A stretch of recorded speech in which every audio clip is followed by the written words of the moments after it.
Ayan, at welcome po sa day 46 ng ating Speak Life live stream. At sige po, magbibigay po kami ng 5 minutes para po kayo ay mag-tag. Malaya po tayong mag-tag at mag-share nitong video at mag-mention na din po ng ating mga relatives, ng ating mga kapamilya, friends, classmates po o katrabaho man. At sama-sama po tayo ngayong gabi na makinig at magkaroon pa ng mas malawak na pagkaunawa sa salita ng Diyos. Sige po, after 5 minutes po ay mag-start na po tayo.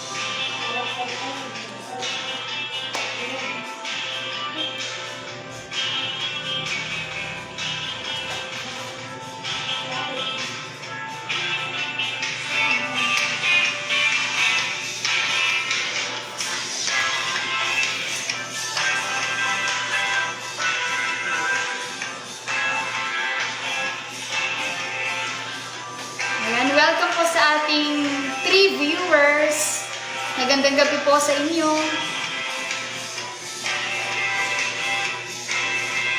Pwede na po tayong mag-tag, mag-share ng ating live sa gabing ito at mag-mention ng ating mga kakilala dito sa Facebook. Ano po? After 5 minutes po ay magsisimula na tayo.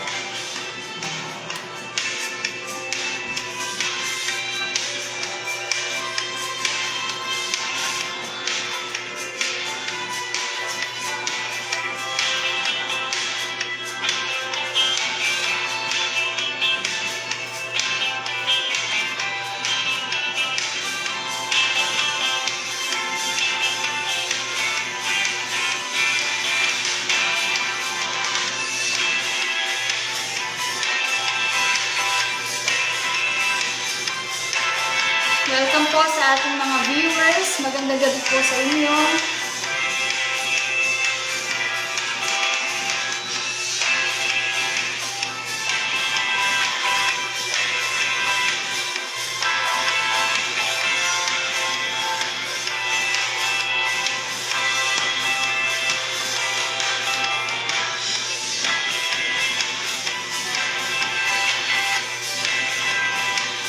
Magandang gabi po, Brother Jerry Pasqua. Magandang gabi kuya. Welcome po sa ating mga viewers, sa ating 5 viewers sa gabi ito.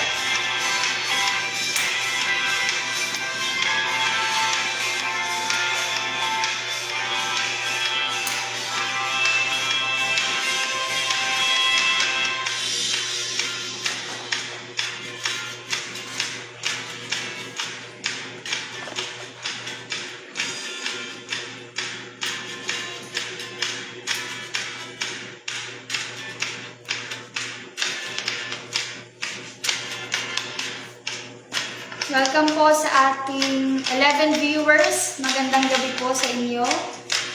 Ayan, welcome po sa ating live.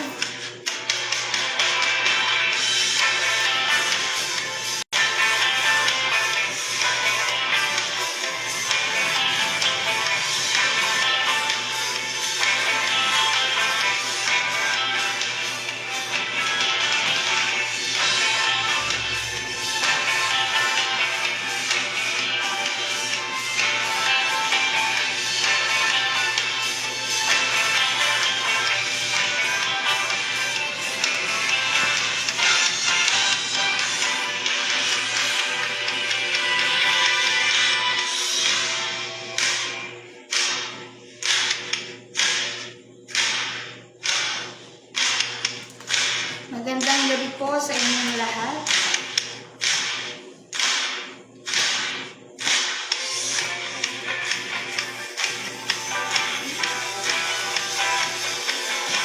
Shout out agad.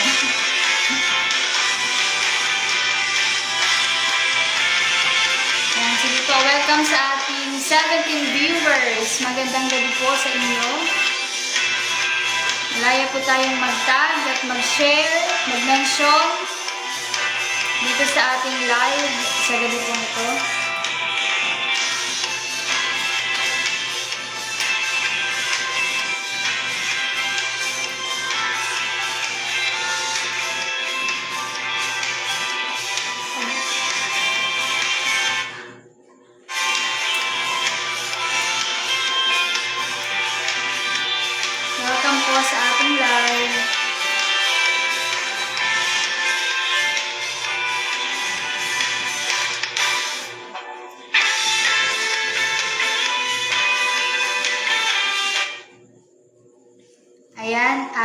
tayo po ay magsisimula na sa ating Speak Life live stream sa gabi pong ito. At bago po ang lahat, ay samahan niyo muna po kami sa panalangin sa ating pagsisimula. Tayo pong lahat ay manalangin. Purihin ka, dakilang Diyos, patuloy kang pasalamatan sa araw na ito, Panginoon, sa gabing ito, O Diyos, na patuloy mong niloob, Panginoon. Patuloy mo kaming binigyan ng pribilehiyo, ng pagkakataon, Panginoon, na kami ay makapagbahagi ng iyong banal na salita sa mga oras na ito, Panginoon.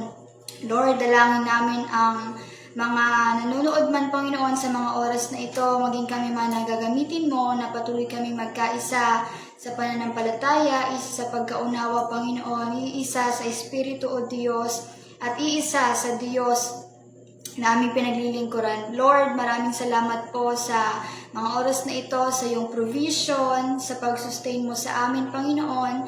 Salamat sa patuloy na pagbibigay sa amin ng katapangan na maibahagi, Panginoon, ang iyong banal na salita sa mga oras na ito. Maging ang mga manonood man, Panginoon, dalangin ko sa gabi pong ito na patuloy mong buksan ang kanila pong mga puso't isipan, dakilang Diyos, nang sa ganon ay maunawaan nila at mas magkaroon sila ng malawak, Panginoon, na pagkakaintindi sa iyong banal na salita at kung ano man, Panginoon, ang nais mong gawin sa gabing ito. Lord, dalangin ko din, Panginoon, kami na iyong gagamitin sa gabing ito. Naway, Panginoon, patuloy mo kaming bigyan ng pagnanais na maibahagi ito sa kanila, hindi, Panginoon, para sa aming sariling kapakinabangan, kundi maibahagi din namin, Panginoon, sa kanila kung ano ang naranasan at patuloy naming nararanasan na kabutihan na nagmumula sa iyo, Panginoon. Lord, patuloy mo kaming bigyan, dakilang Diyos, ng knowledge and wisdom na nagmumula lamang sa iyo, Panginoon, at maging intentional at personal talaga sa amin ang aming gagawin ito. Hindi lamang, Panginoon, dahil ito'y responsibilidad namin, kundi ito'y para rin naman sa mga tao na hindi pa nakakaunawa at hindi pa na-encounter, dakilang Diyos, ang iyong banal na salita. Panginoon, patuloy mo kaming samahan sa gabing ito at dalangin na namin, Panginoon, ang katagumpayan na nagmumula sa iyo sa mga oras na ito pa lamang, Panginoon. Kaya Lord, sa iyo po ang lahat ng papuri, pagsamba at pasasalamat sa tanging pangalan mo lamang, Panginoong Jesus. Amen. At ayan, kami po ay magpapakilala muna dahil hindi naman po siguro lahat dito ay kilala kami. Hindi naman siguro lahat ng nanonood ay kilala kami. Ako po si Sister Deni Rose Salisi, galing po sa FOM Tapel. At ako din po ay isa sa mga kabataan ng Tapel. Kami po ay under ni Pastor, ang aming head pastor po si Pastor Vicente Salisi. At ang assistant pastor naman po ay si Pastor Berting Salisi. At ayan po, ang akin pong kasama sa mga oras na ito ay ang aking tita, Sister Danica po. Siya naman po magpapakilala. Ayan, isang mapagpalang gabi po sa buhay na bawat isa sa atin. At sa mga nanonood sa gabi ito, isang mapagpalang gabi po. Yun nga po, ako po si Sister Danica Alperes ng FOM Tapel. Puri ng Panginoon sa kanyang kabutihan sa gabing ito, sa mga oras na ito. Tuloy nga na nakakakaba pag may mga ganitong gawain para sa Panginoon. So, ayan, at kami naman po ay magte-testimony muna at mag-share sa inyo, magpapasalamat sa Panginoon bago kami mag-proceed sa recap. Si Sister Danica po ang nauna. ayun, minsan pa, ako po ay lubos na nagpupuri at nagpapasalamat sa Lord sa kanyang kadakilaan, sa kanyang kabutihan, sa aking buhay. Salamat sa Lord sa sa pribilehiyong ito na ibinigay niya para makapag-share ng kanyang mga salita dito sa Speak Life live streaming ng Day 46. So, puri ng Panginoon sa gabing ito. Salamat sa magandang kapanahunan na ibinigay niya sa amin. Kami po ay nagmula pa sa Tapel, pumunta dito sa Badian para makapag-share po ng kanyang mga salita. Salamat sa Lord sa lahat-lahat ng ginagawa niya sa aking buhay, sa aking pamilya. Ayan, at maging ako man po ay lubos na nagpapasalamat sa Panginoon sa privilege na ibinigay niya sa akin, sa amin po, na makapag-share kami sa inyo ngayong gabi. At salamat talaga sa Lord sa pagkakataon na ito na binigyan niya kami ng pagkakataon na ibahagi din namin sa inyo yung mga itinuro ng Lord sa akin personally po. Dahil, again, bago po kami nandito, nag-share sa inyo, ay kami po muna ang unang tinuruan ng salita ng Panginoon. Kaya, ginagawa namin ito, hindi po para sa aming sariling kapakinabangan, hindi po para sa aming ikapupuri, kundi para sa Panginoon at para na rin po sa mga baguhan pa lamang o sa mga hindi pa talaga na-encounter ang Panginoon. At pinagpapasalamat ko rin po sa Lord yung buhay na ibinigay niya sa akin, yung pag-aaral, yung guidance and provision ng Panginoon, yung pag-sustain niya sa akin.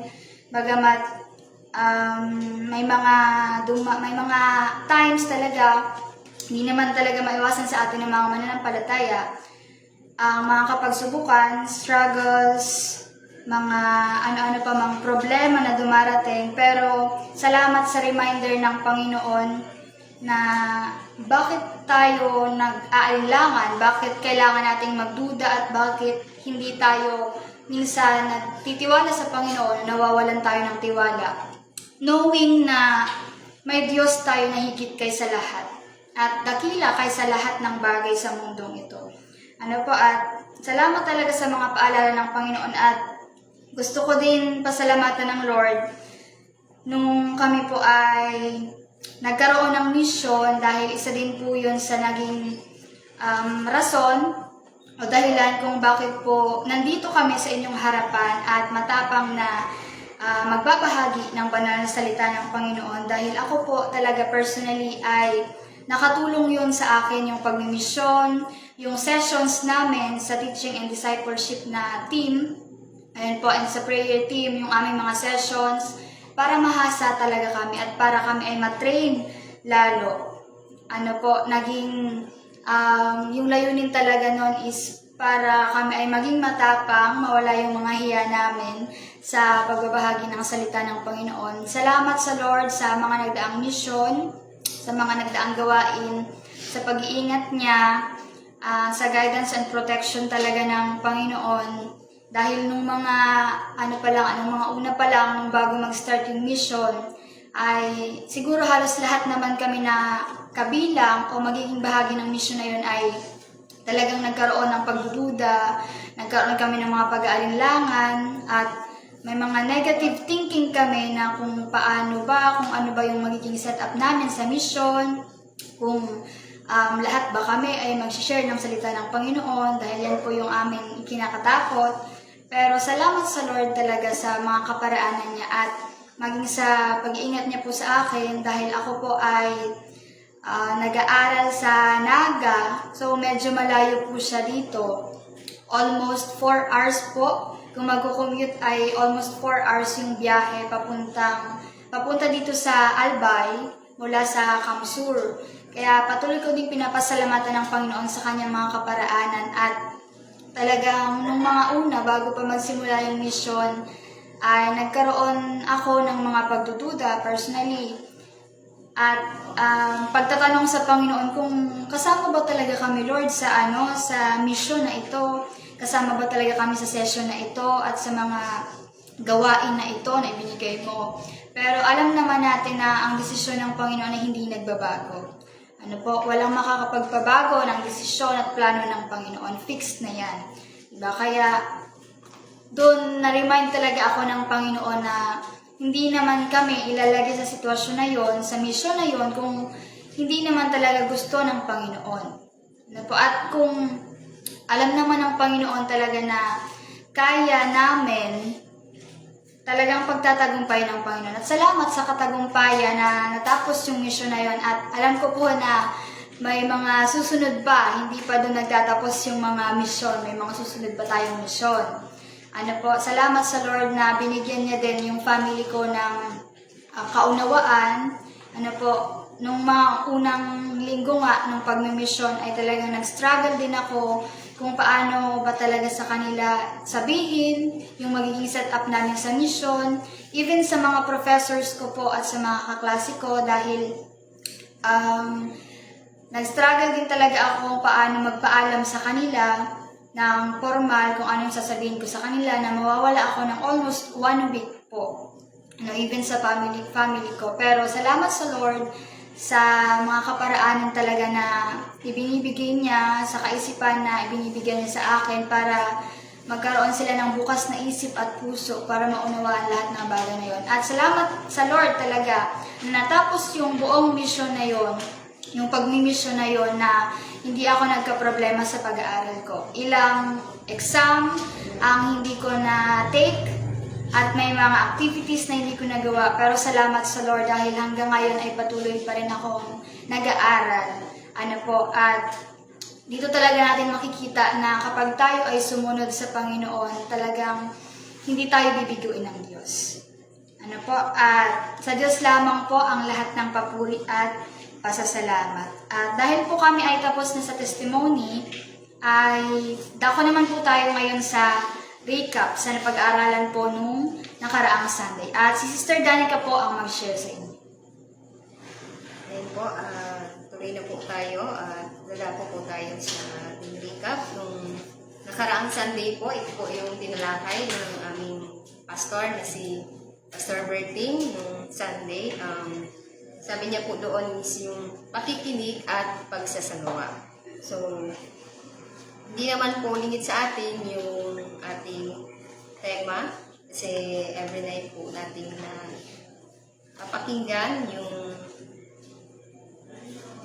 ating tema about sa verse ng Josue 6, 1 hanggang 20. So, may pamagat po itong possessing the cities with God's presence. So, ayun po, sabi po doon ni Pastor Berting, yung pakikinig po is hindi lang dapat basta napakinggan mo lamang at parang isiniwalang bahala mo. Kailangan may gagawin tayong kumbaga with action or pagsasagawa. So, yun po, nung time na inutusan ng Lord si Josue kasama yung mga Israelita na sakupin or wasakin yung lungsod ng Jericho. So, sila po ay binigyan ng Lord ng instruction. So, sila po ay sumunod ng walang pag-aalinlangan at buong puso. Sinunod yung utos ng Lord nung time na yon. Kaya, kumbaga, sabi po doon is, ang gagawin lang po nila is nag-iikot doon sa lungsod ng Jericho na halos 13 beses, 13 times. So, hindi sila gagamit ng anumang bagay na pandigma or ano pa man. Ang gagawin lang po nila is mamarcha ng paulit-ulit ng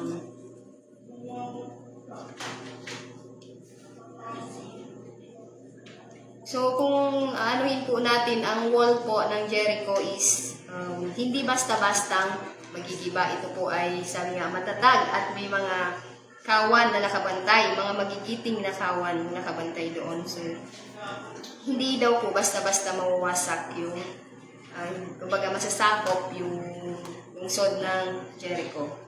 Pero dahil sa tulong ng Lord, ang mga Israelita, sa pamumuno ni Josue, yun po is nawasak nila at kasama po ang Lord, hindi sa sarili nilang lakas, hindi sa sarili nilang kakayahan, kundi sa tulong ng Lord. At dahil lang po sa pagsunod ng mga Israelita sa pinapagawa ng Lord, ang Jericho po is tuluyang nawasak. So kasama po nila ang ating Panginoon nung sila po ay inutusan ng Panginoon na wasakin ang lungsod ng Jericho, ang wall of Jericho. So, sila po ay nakinig na may kasamang gawa at lalo po yung pananampalataya po nila is tinuon nila sa Panginoon kaya sila po ay nagtagumpay. So, ayun po. Tuloy na po natin doon sa... Ayan, at kami po ay dadako na sa ating exhortation or mensahe sa gabi pong ito. At si Sister Danica po ulit ang mauna. So, tuloy ko na po.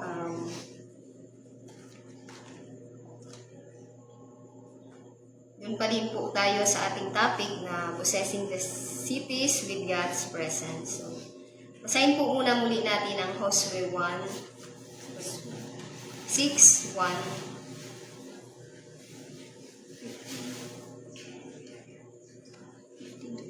15 to 20 po. Ayan, sabi po dito sa Josue or Joshua chapter 6 verses 15. Nang ikapitong araw, bumangon sila ng magbukang liwayway at lumibot ng 7 beses sa lungsod. Noon lamang nila ito nilibot ng 7 beses. 16. Sa ikapitong libot, hinipa ng mga pari ang mga trompeta at iniutos ni Josue sa mga tao, sumigaw na kayo sapagkat ibinigay na sa inyo ni Yahweh ang lungsod. Verse 17. Ang buong lungsod at ang anumang matatagpuan doon ay wawasakin bilang handog kay Yahweh. Si Rahab lamang at ang kanyang mga kasambahay ang ililigtas sapagkat itinago niya ang ating mga isinuuroon. Verse 18. At huwag na huwag kayong kukuha ng anumang bagay na nakatakdang wasakin. Kapag kumuha kayo ng anuman, kayo ang magiging sanhi ng pagkapahamak ng buong Israel. Verse 19. Ngunit ang lahat ng bagay na yari sa ginto, pilak, tanso o bakal ay nakalaan para kay Yahweh at dapat ilagay sa kabangyaman ni Yahweh. Verse 20. Kaya't hinipan nga ng mga pari ang mga trompeta at nagsigawan ng napakalakas ang mga tao nang marinig iyon. Bumagsak ang mga pader ng lungsod at sumalakal sila. Nakapasok sila ng walang sagabal at nasakop nila ang lungsod. So, ito po, yung verse na ito po is, dito na po yung naging matagumpay na po sila sa pagwasak or pagsakop sa lungsod ng Jericho. So, sabi nga po, ang pagsunod sa utos o instruction ng Lord is isang mahalagang bagay para tayo ay magtagumpay, katulad ng ginawa ng mga Israelita sa pamumuno ni Josue. So, pagsunod na may pananampalataya. Kasi hindi lang po sila basta susunod, no? Sabi ko nga po kanina na sa kanilang sariling lakas or sariling gawa lang po nila, kundi sa tulong po ng Panginoon, kaya nasakop po nila yung lungsod ng Jericho. Nawasak po yung wall of Jericho.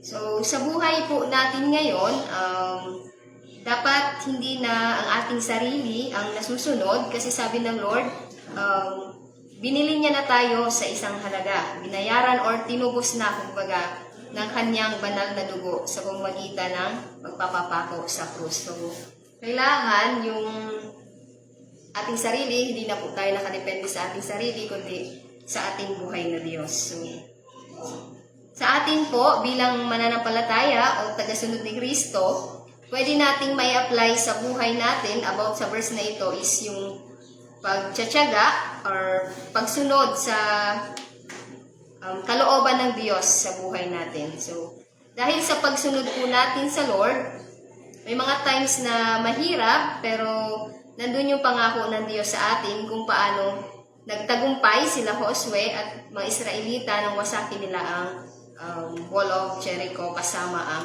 Panginoon. Ganun din po sa atin, ang pangako ng Lord, kasama natin siya hanggang sa tayo ay magtagumpay. So, hindi po tayo pababayaan ng Lord sa anumang mga nararanasan natin sa buhay kung patuloy po tayong susunod at gagawa para sa Kanya.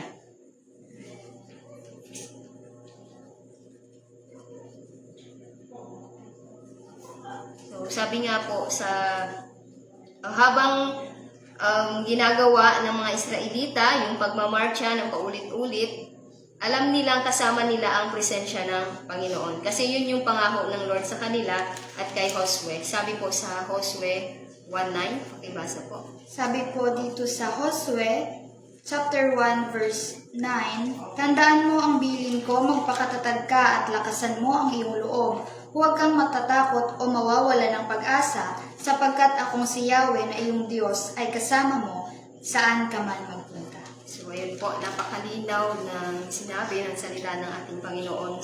Kasama natin siya katulad ng ginawa niya sa mga Israelita, saan man tayo magpunta. So, sa ngayon po, ang pakikipaglaban po natin is, kung maihambing po natin, is spiritual na po yung pakikipaglaban natin sa mundong ito. Kung ikukumpara po natin ngayon, ang wall na tinutukoy dito is yung ating mga sarili, yung ating sarili mismo. Kasi tayo po ay nasa laman pa. So, may mga bagay pa rin po na nagagawa or hindi pa maalis-alis sa ating mga buhay. So, ito po yung parang wall na namamagitan sa atin at sa ating Panginoon. So, ang laman po ay, ang gusto ng laman is, sabi nga po sa salita ng Panginoon, is ayaw ng ating espiritu. So, magkalaban po ang dalawang ito. So, sa spiritual na buhay, ang wall na tinutukoy dito is yung ating sarili. May mga bagay na ginagawa natin na hindi nakalulugod sa harapan ng ating Panginoon. Kumbaga may mga nakaharang na pader sa atin. Kaya kailangan natin sundin ang mga bagay na nais ng Lord sa atin para mawasak ang pader na iyon. At kung ang presensya ng Lord ang laging nasa atin, ay lagi tayong pagtatagumpayin ng ating Panginoon. At tandaan po natin na hindi lang dahil sa sarili nating lakas, kundi lagi po natin iisipin na dahil po sa tulong ng Panginoon, kaya magagawa natin ang lahat. Dahil sa lakas na kaloob niya sa atin.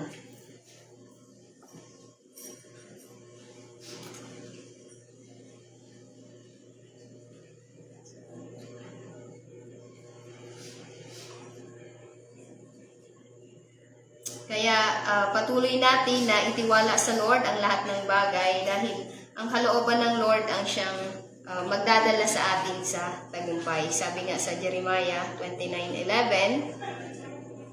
Ayan, sabi po dito sa Jeremias o Jeremiah 29:11, sapagkat nalalaman ko ang mga pag-iisip na aking iniisip sa inyo, sabi ng Panginoon, mga pag-iisip tungkol sa kapayapaan at hindi tungkol sa kasamaan, upang bigyan kayo ng pag-asa sa inyong huling wakas. So, kaya grabe po ang plano ng Lord sa buhay natin. So, tayo na lang po yung mamimili kung saan natin gusto. So, binigyan tayo ng Lord ng kalayaan na pumili kung saan gusto natin. Kung doon ba sa buhay na walang hanggan or doon sa walang hanggang kaparusahan. So, purihin ang Panginoon sa gabi nito. Pasensya na po, kinakabahan na nawawala yung... Pero salamat sa Lord sa gabi ito, sa pribilehiyo na binigay niya sa akin para makapag-share ng konting salita niya at sana po may naunawaan ng bawat isa kahit konti. So, purihin po ang Panginoon hanggang doon na lamang po yung aking may share. At ayan, para po sa pagpapatuloy ay ako naman po ang magbabahagi sa inyo.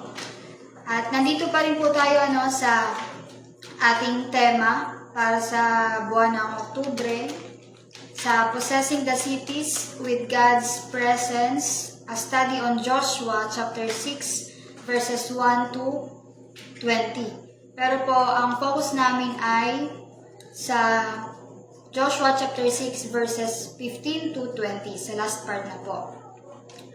At siguro naman po ay marami na tayong natututunan, mas lumalawak na yung kaalaman natin dahil mag-isang buwan na po ito na ating tinatalakay sa mga masugid natin dyan na taga-subaybay sa ating live stream. At patuloy po tayo na magbahaginan at mag-arala ng salita ng Panginoon At ako nga po ay nagkaroon ng thinking nung mga nakarang araw kasi sabi ko po ay parang paulit-ulit na lang yung yung na-discuss, yung na-share sa live stream. Sabi ko, Lord, parang ano naman kaya yung maibabahagi namin sa kanila?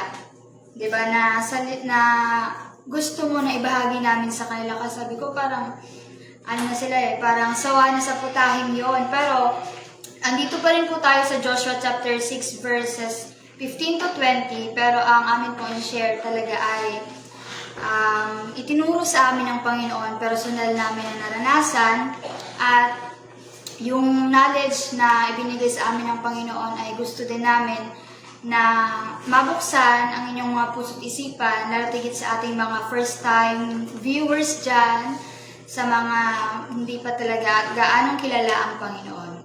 Ano po? At dako na tayo sa ating pag-aaralan, sa pagpapatuloy ng ating exhortation.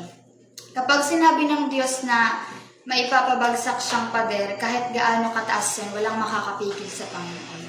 Ayan, tayo po ba naniniwala doon? At lahat tayo may mga Jericho walls na tinatawag sa ating mga buhay. Disclaimer lang po sa mga viewers natin dyan na ang pangalan ay Jericho.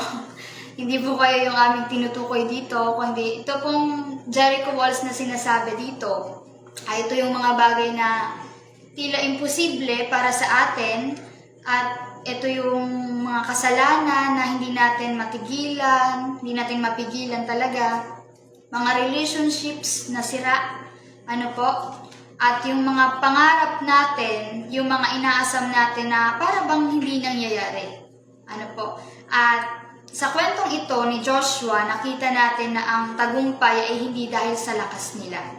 Hindi dahil sa lakas niya, kundi dahil sa presensya ng Diyos na sumama talaga sa kanila mula pa nung unang araw hanggang sa sila ay magtagumpay. Ngayong gabi po ay patuloy pa rin natin na tutukan at alamin yung last part ng kwento sa Joshua chapter 6 verses 15 to 20, kung saan bumagsak ang pader ng Jericho. Pero tandaan po natin na ang bida dito ay hindi si Joshua.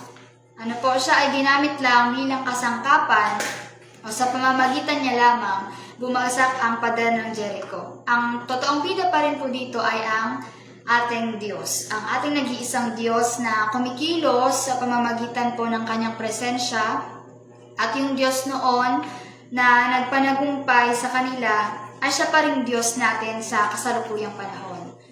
Sa panahon na ito. At napansin ko nga din po dito sa ating tema sa buwan ng October na sabi ko, pwede namang sabihin o pwede naman na gawing possessing the cities lang. Pero dahil nga sa ang Panginoon ang siyang higit at dakila kaysa lahat, yung ating tema po ay possessing the cities with God's presence. Dito pa lamang po sa title ng ating tema ay talagang mapapansin na natin na yung pagkilos talaga ng Panginoon. At konting review sa ating pinag-aaralan sa kasalukuyan. At nabasa naman po siya kanina yung sa ating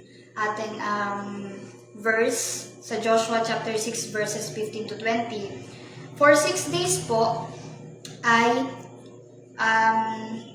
lumibot sila sa pader ng Jericho, sa wall of Jericho ng tahimik. They circled Jericho silently. Walang pagsigaw at walang anumang mga armas o weapons na ginamit. Pero po nung 7th day, 7 times silang umikot. Ito po ay simbolo ng completion at fullness ng plano ng Diyos. Ipinapakita lamang dito ng Panginoon na hindi pa man nila talaga lubos na ikot noong ikapitong araw po ito. Yung wall ng Jericho ay gustong iparating sa kanila ng Panginoon na nagtagumpay na kayo sa ikapitong araw na yon, dahil nung ikapitong araw lang po sila umikot ng 7 beses. Pero noong mga nakarang araw, 1 beses lang po. At yung Ark of Covenant naman po na nabanggit dito sa passage na ito po ay presensya ng Panginoon. Sumisimbolo sa presensya ng Panginoon na nasa kanilang kalagitnaan. Mula simula hanggang sa kanilang ikapitong pag-ikot sa wall ng Jericho ay kasama nila yung presensya ng Panginoon. At sa ilang araw nilang paglibot sa pader, kasama nila ang Diyos. Then they shout a shout of faith, not fear. Yung kanila pong mga pagsigaw nung mga panahon na yon ay hindi yung sigaw na sila ay nagsusumamo, nagmamakaawa sa Panginoon. Hindi yung sigaw ng pagkatakot nila na palabagang sinasabi nila sa Lord na, Lord, pwede ba na gibain mo na tong pader na to at kami papasukin mo? Pwede ba, Lord, na tapusin mo na ang paghihirap namin ito? Pagod na kami sa pag-ikot namin sa pader ng Jericho. Hindi po ganon yung kanilang naging sigaw sa Panginoon. Ano po? Hindi ganon yung kanilang naging sigaw, kundi yung sigaw nila, sigaw ng may pananampalataya at lubos na pagtitiwala sa Panginoon.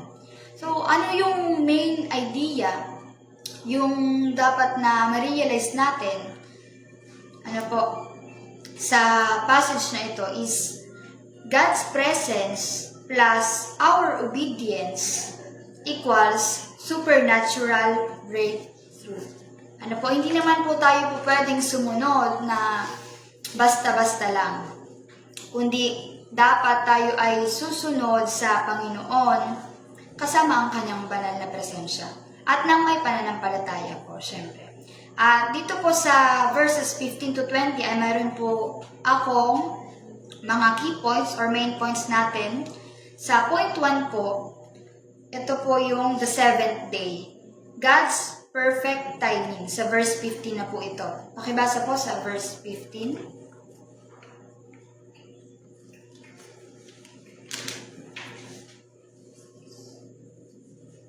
Sabi sa Josue 6, verse 15, na ikapitong araw, bumangon sila ng magpangliwayway at lumibot ng 7 beses sa lungsod. Noon lamang nila ito nilibot ng 7 beses.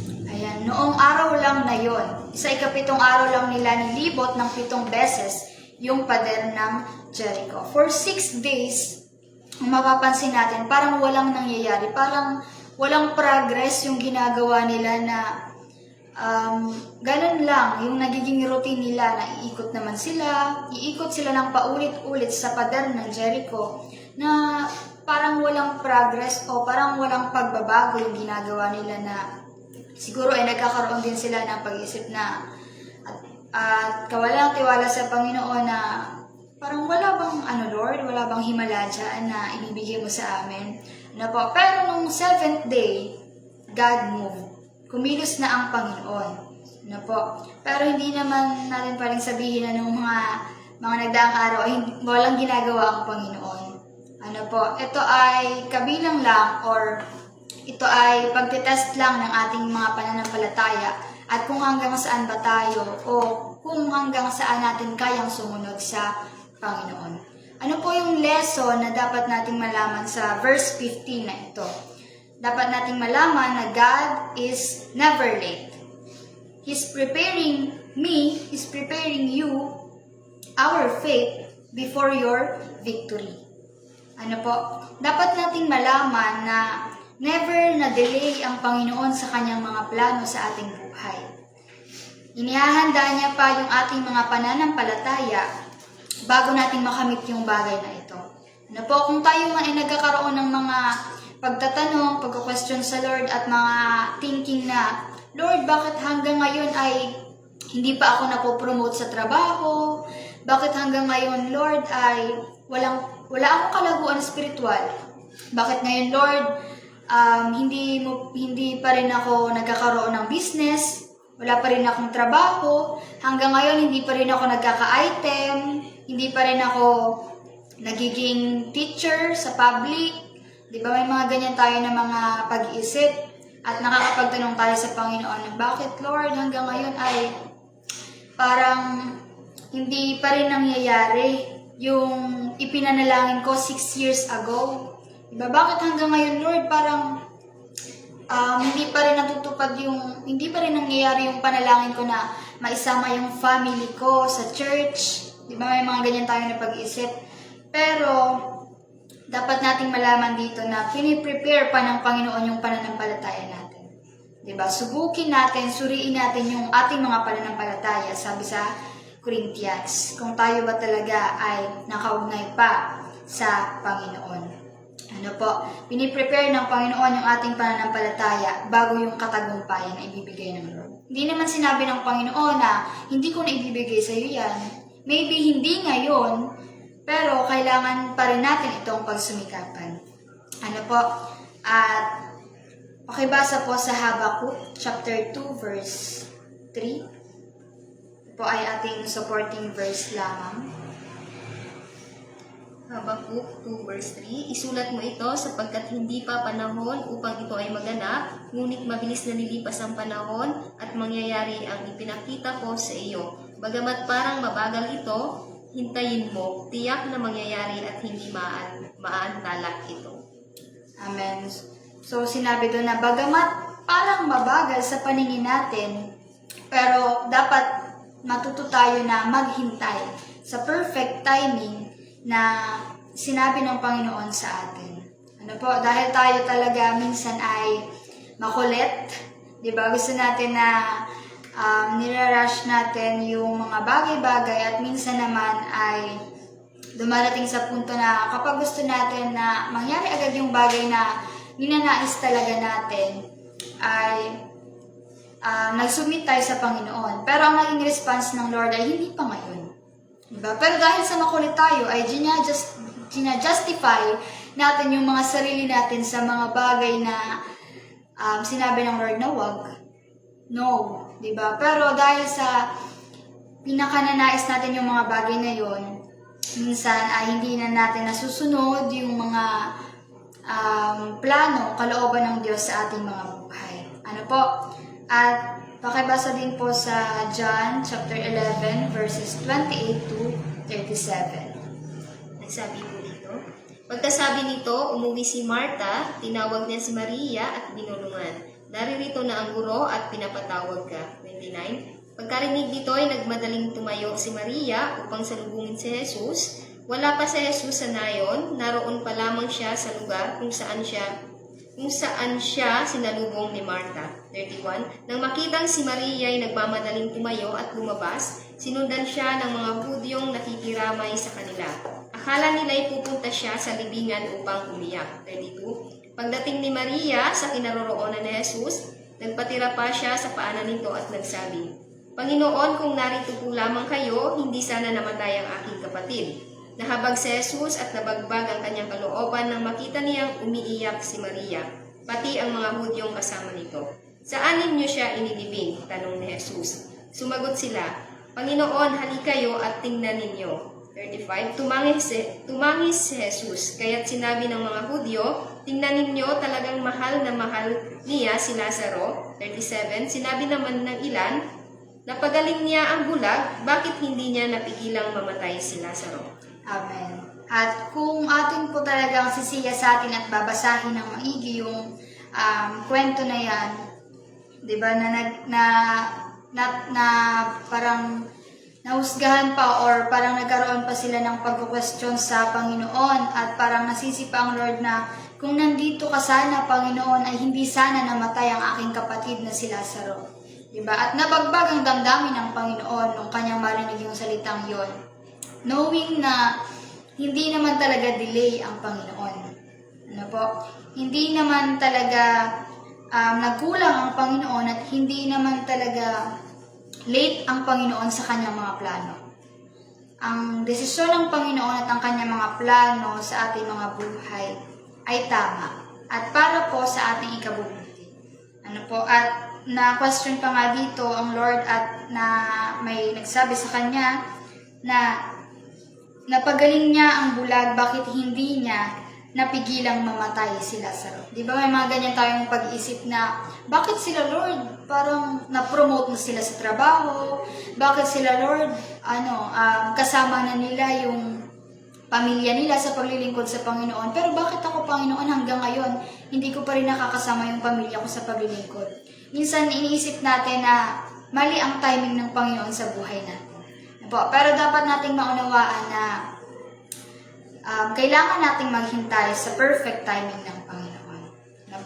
Minsan, iniisip natin na, Lord, kailan pa ba? Paulit-ulit na lang kasi yung nangyayari. Yung ipinanalangin ko nung nakaraang taon, pinanalangin ko 6 years ago. Ito pa rin yung pinapanalangin ko ngayong 2025. Pero hindi pa rin natutupad. Diba? Hindi pa rin nangyayari na napopromote ako sa trabaho, na nagkakaroon ako ng business, diba? Na nakakapag-aral ako. Hindi pa rin nangyayari, Panginoon. Kaya, dapat talaga natin pong maunawaan at salamat talaga sa Lord na binigyan kami ng chance at pribilehiyo na makapag-share sa inyo para yung aming mga personal talaga mga experience din ay may bahagi din naman namin sa inyo. At ano yung dapat na ma-realize natin or maging application sa atin ng verse na ito na dapat huwag tayong sumuko. Diba? Baka nasa ika-6 pa lang tayo na ikot. Diba? Sa pang-6 pa lang tayo na ikot at kailangan talaga natin na lumakad sa ating mga pananampalataya. At we must keep on praying sa pagsamba sa Panginoon, sa pagsunod sa Panginoon kasi baka bukas na yung 7th day mo. Kaya huwag tayo magsasawa na antayin yung perfect timing na nakaplano na. Diba? Nakaplano na, plinano ng Panginoon, kailangan na lang talaga nating lakaran at pagsumikapan. Yung point 2 naman natin dito, the shout, faith in action. Ito po ay sa verse 16, pakibasa po. Joshua chapter 6 verse 16. Sabi po sa Joshua 6:16, sa ika-7 libot, hindi pa ng mga pari ang mga trompeta at inuutos ni Josue sa mga tao. Sumigaw na kayo sapagkat ibinigay na sa inyo ni Yahweh ang lungsod. Amen. So, sabi dun, when you hear the sound of the trumpet, shout, for the Lord has given you the city.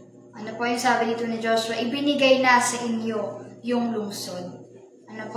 Kailangan natin tandaan dito at kung talagang sisiyasatin natin, ito po ay past tense. Yung sabi doon na ibinigay na. Hindi sinabi doon ni Joshua na ibibigay pa lang ng Panginoon. He has given the city. Ibinigay na ni Lord kahit hindi pa bumabagsak yung pader. And that's faith. Yun yung matatawag natin na pananampalataya talaga. Dahil po, again, yung pananampalataya ay paniniwala sa mga bagay na hindi pa man natin ito nakakamit, hindi pa man natin hawak yung bagay na yun, ay naniniwala na tayo na makakamta natin yung bagay na yun. Believing before seeing. Kagaya sa ating sa justification o sa pagpawalang sala sa atin ng Panginoon. Di ba po? Yung naalala ko nga na sabi ng ating pastor, Pastor Aldwin, sabi niya na sumusunod kayo o gumagawa kayo dahil ligtas na kayo. Diba? Na-justify na kayo ng Panginoon. Kaya kayo gumagawa, hindi kayo sumusunod o gumagawa sa kalooban ng Panginoon para kayo ay maligtas. Bayad na yung mga kasalanan natin, kaya tayo sumusunod sa Panginoon. Amen. And yung sigaw nila, their shout was not emotional hype. Hindi siya yung sigaw na pagod na kami, Panginoon. Pwede bang pabagsakin mo na ngayon itong pader na ito dahil hindi na namin kaya yung pagod sa pag-ikot sa pader ng Jericho. Their shout was not emotional hype. It was a declaration of trust. Paniniwala nila sa Panginoon talaga na alam namin, Panginoon, na may gagawin ka. Magtitiwala lang kami sa iyo at mananampalataya lang kami sa iyo. At yung trumpet na yon, it represents the Word of God. Sa panahon natin ngayon, ito yung proclamation ng katagumpayan, proclamation of victory. And their shout represents our confession of faith sa mga gawa ng Panginoon, sa mga natapos ng gawa ng Panginoon. At ano naman yung dapat na maging application nito sa atin? Ano po? We must stop speaking defeat, or iwasan natin yung pagsasalita or pagkakaroon ng mga negative thinking na, ay, sobrang tagal na nung ipinanalangin ko, 6 years ago na yun, bakit parang hanggang ngayon, Lord, hindi pa rin nangyayari? So, siguro stop na ako sa pananalangin. Diba? Hindi dapat ganun yung ating maging mindset bilang mga mananampalataya. Ano po? We must start declaring God's promises sa buhay natin na, Lord, kahit hindi ko pa nakikita at naiintindihan yung mga bagay na gusto mo para sa akin, naniniwala akong gagawin mo yung bagay na yan. Diba? Lord, kahit hindi ko pa alam kung ano yung magiging trabaho ko, kahit hindi ko pa alam kung ano yung magiging future ko, kahit hindi ko pa naiintindihan lahat ng bagay, ipinagkakatiwala ko na sa iyo lahat at naniniwala akong gagawin mo yung bagay na ito. Ano po, example, when we pray or when you pray over sickness, sa mga karamdaman man, over our family, or even sa studies or sa trabaho natin, shout your faith. Pananampalataya yung dapat nating isigaw sa Panginoon, hindi kahinaan ng loob at pagkatakot. Diba? The Lord has already given me victory. Yan yung dapat na isigaw natin sa Panginoon, ipanalangin natin sa Panginoon. Ano po? At ang point 3 naman natin dito ay the wall fell flat. Ito po yung God's presence brought it down. Sa verse 20 na po siya. Pakibasa po. Joshua chapter 6, verse 20. Joshua chapter 6, verse 20. Kaya't hinipan nga ng mga pari ang mga trumpeta at nagsigawan ng napakalakas ang mga tao ng marinig iyon. Umagsak ang mga pader ng lungsod at sumalakay sila. Nakapasok sila ng walang sagabal at nasakop nila ang lungsod. Ayan, ito na po yung moment ng victory. Ano po? The wall collapsed, so every man charged straight in. Sila ay nakapasok na. At dapat po nating tandaan na wala silang ginawa kundi sumunod at sumamba sa ating Panginoon. Hindi sila, siguro ay may mga pagdududa din at pag-aalinlangan na bakit hindi pa sila makapasok sa lungsod na yon. Ngunit wala po silang ginawa during that time kundi sumunod at sumamba sa Panginoon. And it wasn't human strategy at all.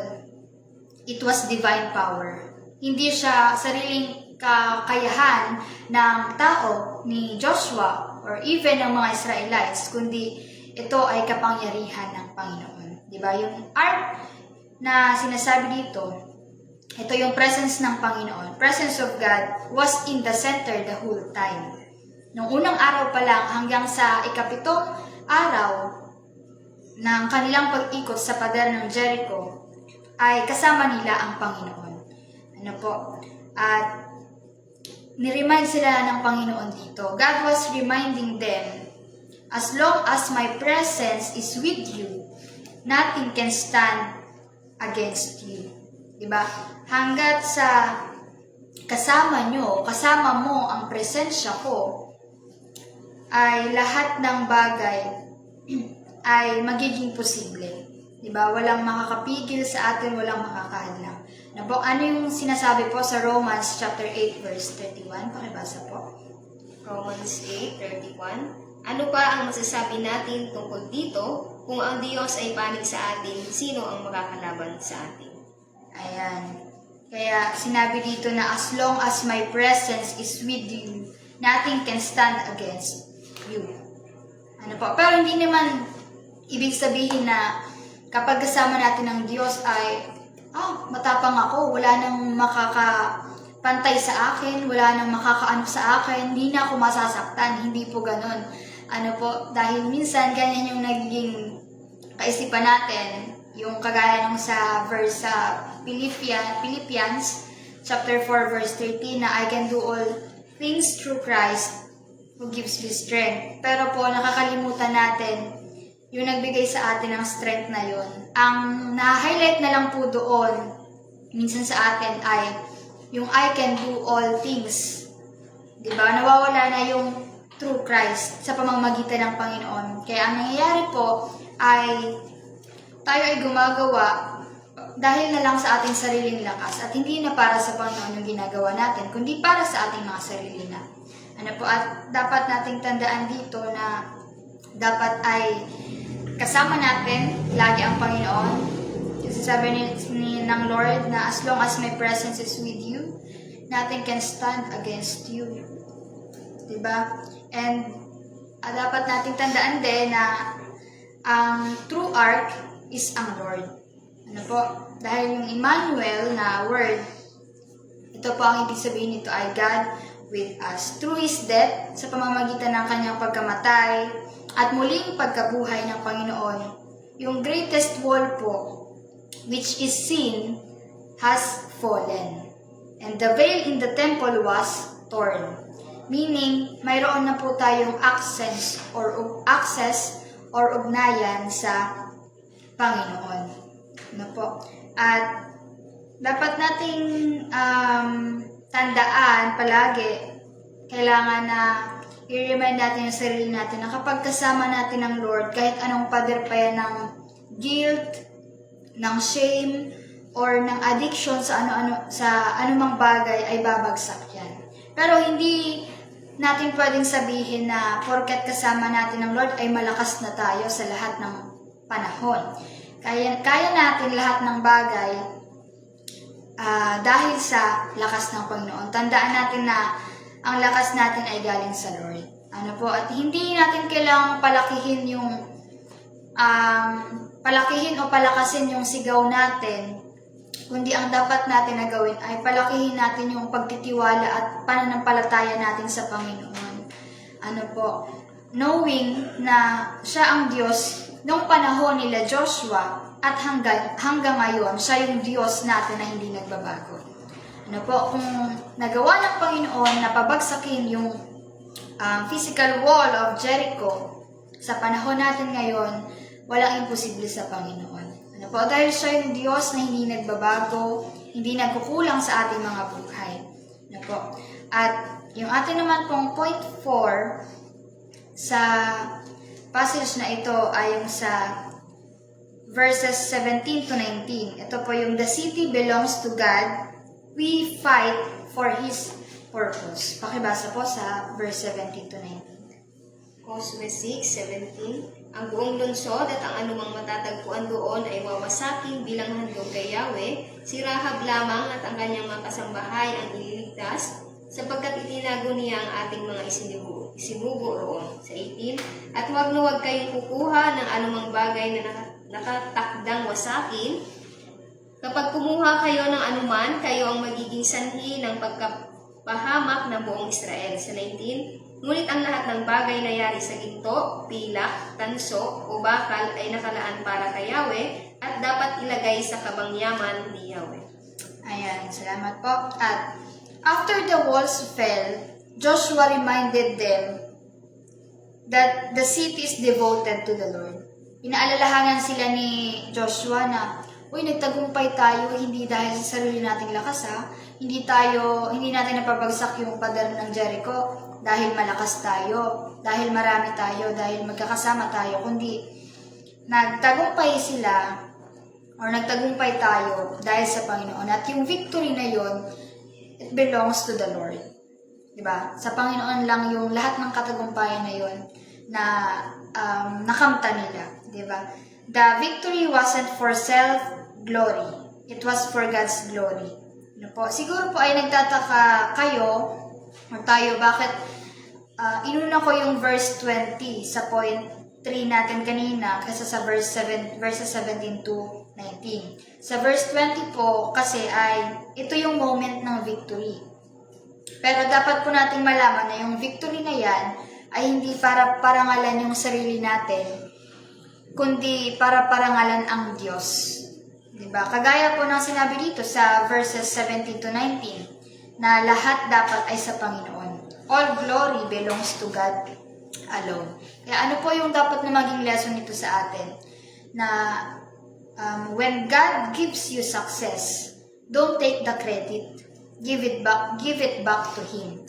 Diba? Kapag tayo ay pinanagumpay ng Panginoon sa anumang laban natin sa buhay, sa pag-aaral man, tayo ay nagkaroon ng mga gantimpala, karangalan, kapag tayo ay na-promote sa trabaho natin, don't take the credit. Huwag nating sabihin, ay, sa sarili kong lakas kasi kung bakit ako na-promote kung bakit ako nagkaroon ng trabaho, kung bakit lumago yung business namin, dahil kasi sa sarili kong lakas, kung bakit ako na-promote. Diba? Hindi po ganun yung dapat nating maging mindset bilang mga mananampalataya.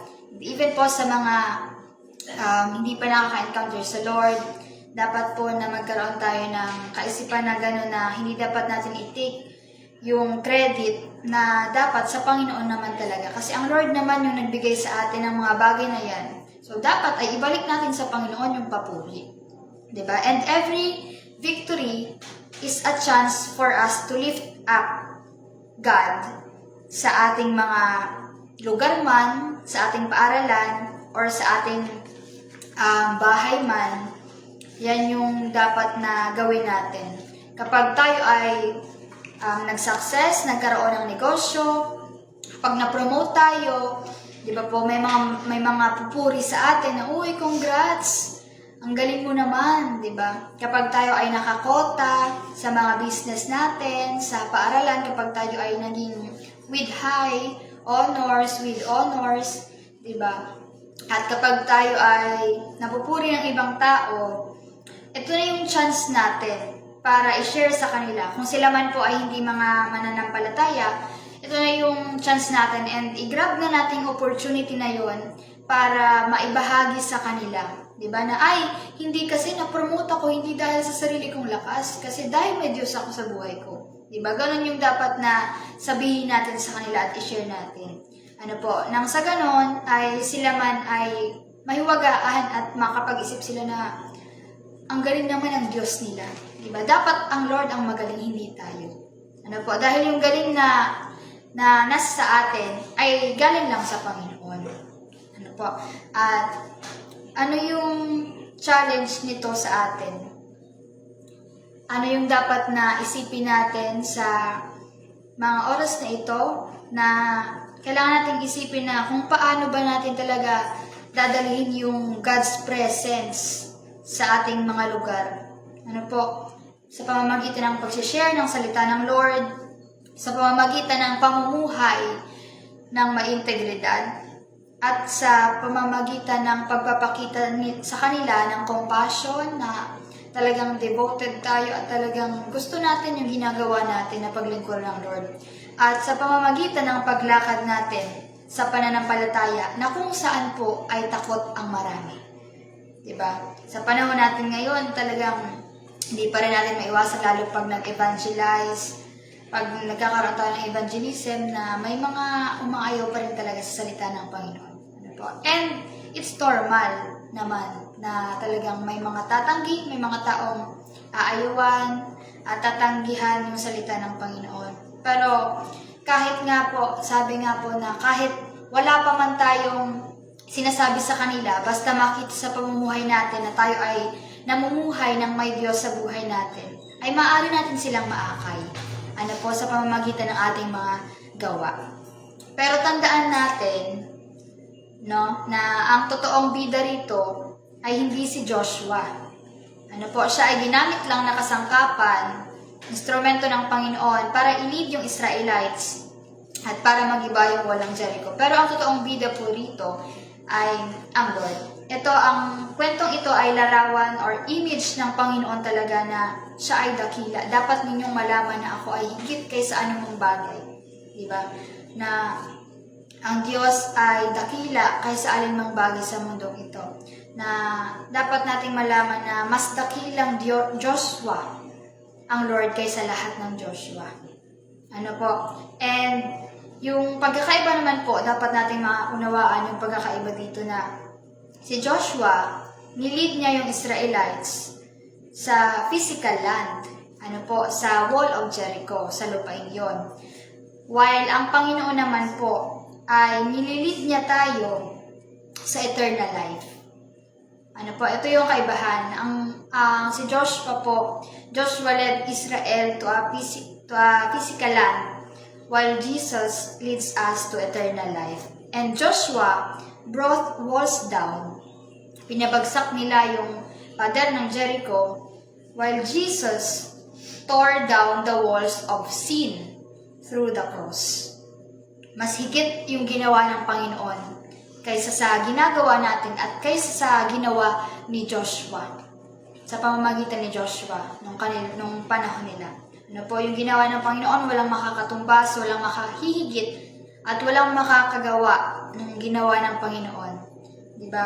Giniba ng Panginoon yung pader na nakakahadlang para tayo ay magkaroon ng ugnayan sa Kanya. Diba? Yung kasalanan na yun, talagang giniba ng Panginoon sa pamamagitan ng Kanyang pagkapako sa krus. Sa pamamagitan ng pagdanak ng dugo ng Panginoon, giniba niya yung pagitan na yun.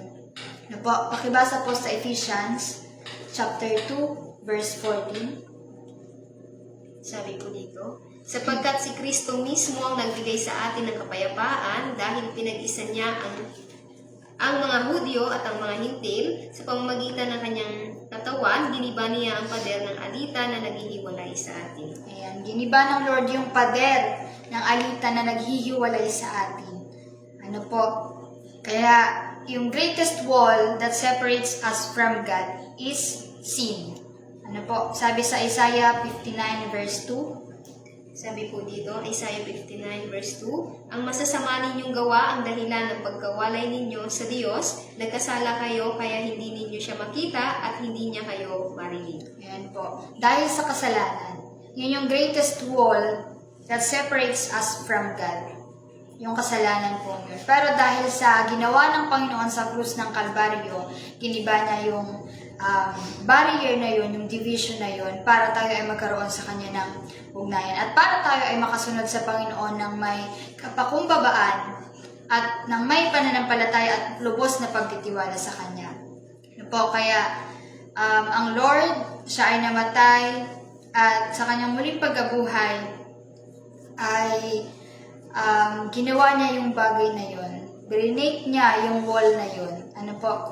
So now, if you let Him in your heart, He will make you victorious. Kung hahayaan natin talaga na ang Panginoon lang ang siyang mangunguna, kikilos sa ating mga buhay, ay walang imposible sa Lord at pagtatagumpayin niya tayo sa lahat ng bagay.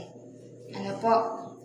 Not by might, but by His Spirit and presence. Hindi sa sarili nating lakas, hindi sa sarili nating kakayahan at katalinuhan man, kundi dahil sa Espiritu ng Lord at presensya niya. At ano naman po yung dapat na maging application nito sa atin bilang mga mananampalataya at maging sa mga nakikinig man po dyan, na dapat tayong magkaroon ng mga pagtanong sa ating sarili na, what walls is God asking you to walk around in faith right now? Ano yung bumabagabag sa ating mga isipan? Ano yung mga pader na gusto ng Diyos na ikutan natin? Diba, ng 7 beses? Ano yung mga pader na yun na nakakahadlang para tayo ay lubos na makasunod sa Panginoon? Diba, na tayo ay lumago sa pananampalataya? At tayo ba yung mga mananampalataya, yung mga tao na sumusunod silently? Diba? In silence? Or tayo ba yung mga tao na naghihintay sa perfect timing ng Panginoon? Or tayo ba yung mga sumisigaw na nakaugnay sa pananampalataya or rooted in faith na sinasabi? Or tayo yung mga sumisigaw na frustrate na, Lord, bakit hanggang ngayon hindi mo pa binibigay sa akin yung ipinanalangin ko 2 years ago? Nananalangin pa rin ako sa mga oras na ito, di ba? Yung ipinapanalangin ko nung nakaraang taon, ito pa rin yung pinapanalangin ko pa noon. Bakit hanggang ngayon hindi pa rin? Ganyan ba tayo? Ganyan ba yung sigaw natin sa Panginoon? Or tayo yung mga tao na sumisigaw ng may pananampalataya na, Lord, kahit hindi ko pa nakikita, hindi ko pa hawak, o hindi ko pa nakakamtan yung bagay na yun, ay alam ko na ibibigay mo sa akin at alam ko na may gagawin ka. Ano po?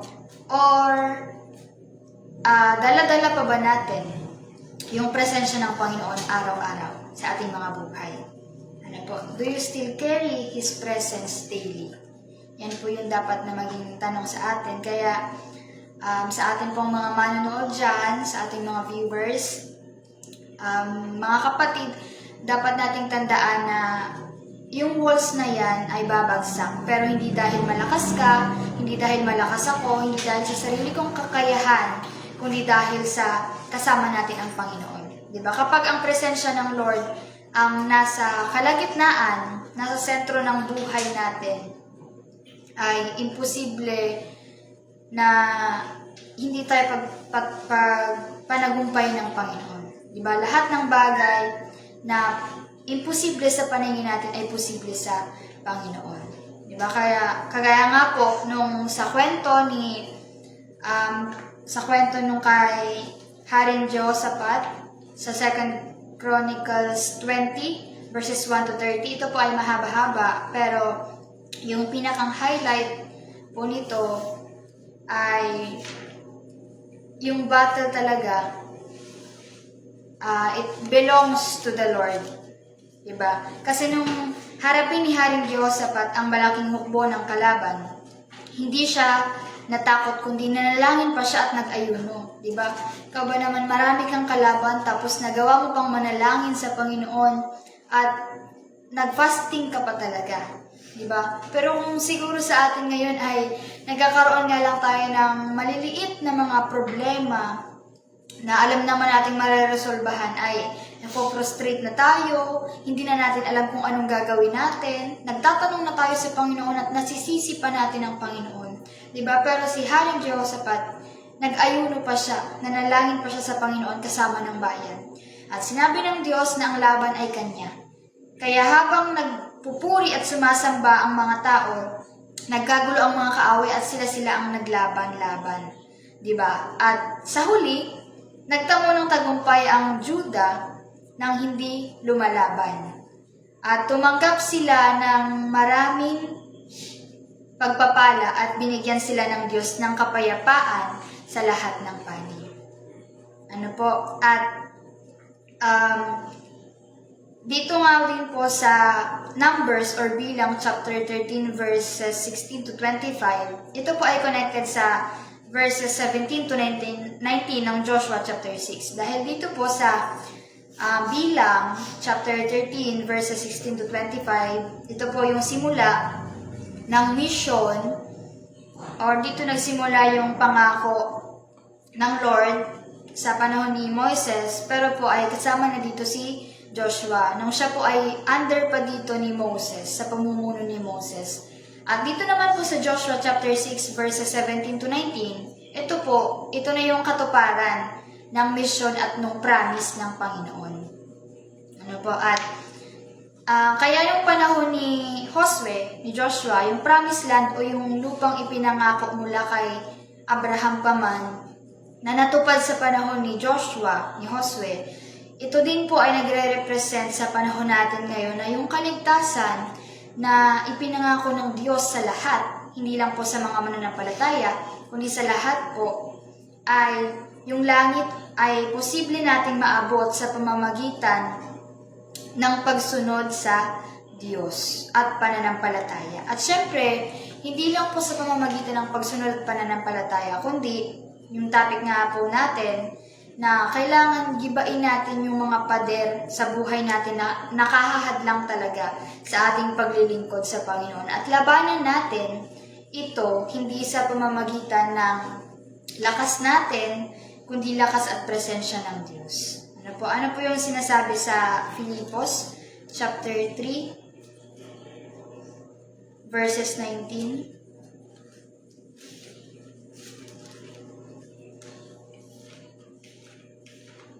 Ako na lang po ang magbasa.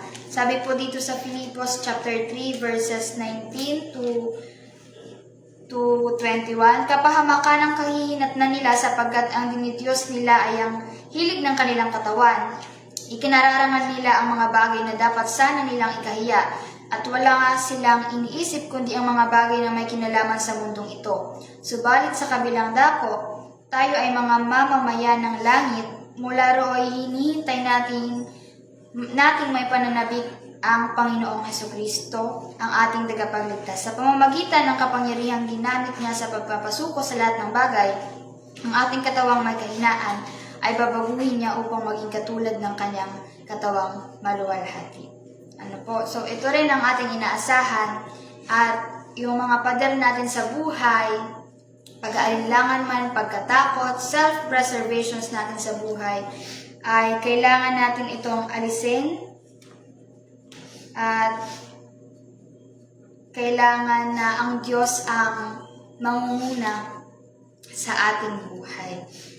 Kaya nawa ay may naunawaan ang bawat isa sa atin sa gabi pong ito, sa aming naibahagi. At salamat sa Panginoon sa kanyang presensya na kami ay sinamahan sa gabing ito. At salamat sa Panginoon sa boldness na talagang ibinigay niya sa amin para kami ay makapag-share ng kanyang banal na salita. Talagang hindi na sa atin bago yung mga ganitong bagay, pero talagang hindi na rin sa atin bago yung kaba pagdating sa mga ganitong bagay. Kaya salamat sa mga kaparaanan ng Panginoon. At para po sa closing verse, ito pang iiwan ko sa inyo na verse sa Zechariah chapter 4 verse 6. Sabi dito, nang magkagayoy siya ay sumagot at nagsalita sa akin na nagsasabi, ito ang salita ng Panginoon kay Zorobabel na sinasabi, hindi sa pamamagitan ng kalakasan ni ng kapangyarihan, kundi sa pamamagitan ng aking spirito, sabi ng Panginoon ng mga hukbo. Sabi sa English, not by might nor by power, but by my spirit, says the Lord Almighty. Kaya, yun lamang po ang aming maibabahagi sa gabi ito at naway nagkaroon pa tayo ng mas malawak na pagkaunawa sa salita ng Panginoon. At sa Diyos lamang po ang lahat ng papuri, pagsamba at pasasalamat. At sige po, para po sa aming pagtatapos ay dako na tayo sa closing prayer. Sister Danica po. Tayo po ay manalangin. Aming Diyos, banal at makapangyarihan sa lahat, huwag kang muli Panginoon sa gabi ito. Salamat sa katagumpayan, Panginoon, na gawain sa gabi ito. Diyos, salamat sa pagsama at pagkilos mo sa amin. Maging sa mga salita mo, Panginoon, na aming pakinggan, naway umimo ito sa aming mga puso at isip na ito, Diyos, at makita ito sa aming mga pamumuhay. Salamat, Lord God, maging sa patuloy, Panginoon, na paggabay mo sa amin, patuloy na ng Diyos na inaasahan namin ang pagkilos sa lahat ng oras, ilayo mo kami sa anumang uri ng kapahamakan, naramdaman man, Panginoon, sa mundo ito ng Diyos. Ikaw ang aming inaasahan sa lahat ng oras, sa lahat ng bagay, sapagkat ikaw ang higit na may magagawa para sa aming mga buhay. Salamat, Lord God, sa gabi kong ito, ang lahat ng bagay, Panginoon, ay tinitiwala namin sa iyo na ng Diyos. Purihin ka, sabayin ka sa Espiritu at sa katotohanan sa gabing ito. Ito po ang aming samot na langit sa tayong pangalan mo lamang, Panginoong Jesus, kami nagpapasalamat. Ayan, at maraming salamat po sa inyo, sa inyong pagsubaybay, pag-tune in sa gabi po ito. At dadako na po tayo sa shout out, ang inaabangan ng lahat. At shout out po sa ating mga pastors, FOM pastors, sa FOM Antipolo po, sa ating buting pastor, Pastor Alvin Cesar Chin. Shout out po, Pastor. Kay Pastora Mina Halcon. Shout out po, Pastora. Hello po. At sa ating FOM pastor ng Yuduran, Pastor Carl Sandigan. Maraming salamat po sa pagsubaybay. Shout out po. At sa amin pong pastor sa Tapel, Pastor Vicente Salisi at Pastor Bertin Salisi. Maraming salamat po sa suporta. At sa ating pong FOM Badian Pastor, Pastor Bong Flores. Maraming salamat po, Pastor, sa pagtanggap niyo muli sa amin dito sa Badian para po kami ay mag-live stream. At Kay Pastor Albarico Flores ng FOM Kanumay. Shoutout po, Pastor. At kay Pastor J. Lumen ng FOM Dulong Crusher. Shoutout po, Pastor J. Ayan, maraming salamat po. At sa ating mga kapatid sa Burias. Ayan, shout out po sa Mapaniki, sa Talisay, Ismelia, Puting Baybay, BS Japan, at kay Sister Heidi Partulan, Kay Brother Jerry Pasqua. Shoutout po, Kuya Jerry. Kay Ate Betchay Flores. Shoutout po, Ate Bet. Sa Morocco. Salamat po sa pagsubaybay. Kay Sister Miriam Mandia. Shoutout po. At kay Sister Diana May Mendoza from Bataan. Kila Tita Dayan. Maraming salamat po sa pagsubaybay. At shoutout din po kay Sister Fatima Bantoy. Maraming salamat po. Shoutout po kay Sister Mona Lisa Salisi Rustria from Cavite. Salamat po sa pagsubaybay. Kay Sister Arlene Lego. Salamat po. Kay Sister Althea Malakas. Sister Jobel Geronimo. Sister Elaine Nasol from Mapaniki. Youth ng Mapaniki. Salamat po sa inyong pagsubaybay. Kay Brother Tony Paulo. Maraming salamat po sa pagsubaybay. Kay Ate Hazel Ann Paulo. Salamat po. Shoutout po sa inyo. Kay Sister Leia Joy Salisi. Maraming salamat po kay Sister Ana Recuerdo. Kay Tita Vicky. Kay Sister Morena Flores. At kay Brother Chris Paraiso. Shoutout po sa inyo. At kay Sister Rita Bell Lucito. Shoutout din po. Kay Sister Rica Bersabe. Shoutout po. Maraming salamat sa pagsubaybay. Kay Sister Ella Alilano. Shoutout po. Sister Karen Lucriana. Shoutout po. At sa ating BS Japan, maraming salamat po sa pagsubaybay ninyo. Kay Sister Irene Morgan sa New Zealand, maraming salamat po. At sino ba po? Kay Sister Miyuki Kida, maraming salamat po sa pagsubaybay. Kay Ate CJ Hernandez, salamat po. Kay Brother JJ, ayan, Dalong Pines, maraming salamat po sa inyong pagsubaybay sa Day 46 po. At shout out daw po sa FOM Riders. Ayan, shout out daw po. FOM Riders. Ayan, at maraming salamat po sa mga nag-tune in talaga sa ating live stream natin sa gabing ito, sa mga consistent dyan na mag-tag, mag-share, mag-mention ng ating live. Shoutout po kay Brother Dong din po. Shoutout din po kay Sister Mary Rose Teves. Shoutout din po.